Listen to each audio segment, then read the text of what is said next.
आता आपण बघूयात लहान ABCD, जिला आपण स्मॉल लेटर्स म्हणतो. आता लक्षात घ्या, 1, 2, 3 आणि 4.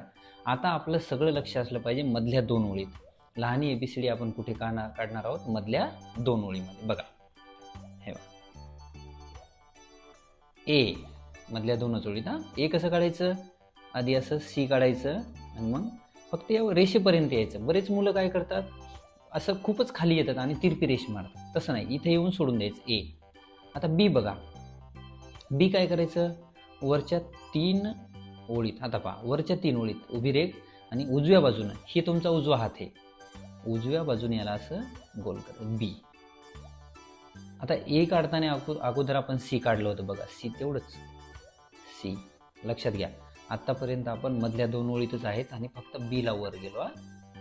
C आहे. आता D बघा, अगोदर सेम असं C काढायचं आणि एक उभी रेघ, झालं D. आता E बघा, मराठीतले 9 ज्यांना येतात त्यांना E अतिशय सोपं जाणार. नंतर F, एक छोटी रेघ, हिला असं वर फिरवायचं आणि F. आता G सुद्धा अतिशय सोपं आहे बघा, C काढायचं आणि खाली यायचं आणि असं गोल G. आता बघा, आपण B आणि D ला वर गेलो, F ला वर गेलो आणि G ला कुठं आलो? खाली.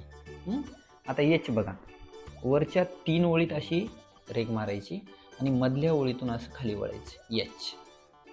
लक्षात. I बघा, मधल्या 2 ओळीमध्ये एक रेष आणि वर टिंब. I आलं लक्षात. J बघा, आता खाली सरकायचं आपल्याला, खालच्या 3 ओळीमध्ये छत्रीचा दांडा आणि टिंब द्यायचं. आलं लक्षात. J. K बघा, मोठ्या कॅपिटल K सारखंच रेघ मारली, पण ह्या जे 2 रेषा आहेत ह्या फक्त मधल्या रेषेमध्ये ठेवायच्या, K. त्यानंतर L, अतिशय सोपं, सरळ रेष. परत M बघा, M. N सुद्धा M सारखंच, एक सरळ रेघ आणि M. O पुन्हा अतिशय सोपं, फक्त एक उभी रेघ आणि तिलाच गोल करायचं, O.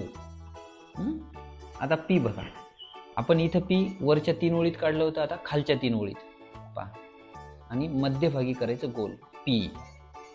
Q सुद्धा P सारखंच, एक रेष मारायची आणि डावीकडून गोल करायचं, Q. आता Q तुम्ही परत कसं काढू शकता सांगतो. फक्त Qच्या आधी C काढू शकता आणि मग उभी रेष Q. ठीक आहे. R, एक अशी रेष आणि उजवीकडे जाऊन सरकायचं. S, मधल्या 2 ओळीत. कोणत्या 2 ओळीत? मधल्या 2 ओळीत, S. T बघा, आता वरच्या 3 ओळीत T कसं काढायचं आणि इथं आडवी रेघ, T. U सुद्धा असं मोठ्या U सारखं, पण या मधल्या 2 ओळीमध्ये आणि U. V बघा, V. W सुद्धा मधल्या 2 ओळीतच, W. X सुद्धा मधल्या 2 ओळीत. आता Y बदलायले बघा, Y आता एक रेष तिरपीन दुसरी रेष डायरेक्ट खाली येऊ द्यायची, सरळ Y. आणि Z सुद्धा मधल्या 2 ओळीत. जर तुम्हाला अशा पद्धतीची ABCD काढता येत असेल तर समजायचं तुमचं अक्षर अतिशय चांगलं आहे. आणि पुन्हा पुन्हा सराव करा. एक अशी वही घ्या आणि दररोज दिवसातून एकदा ही दोन्ही ABCD लिहून काढायच्या. आलं लक्षात. जर हा व्हिडिओ आवडला असल्यास आपल्या लर्नेक्स मराठी या चॅनलला लाईक, शेअर आणि सबस्क्राईब करा. थँक्यू.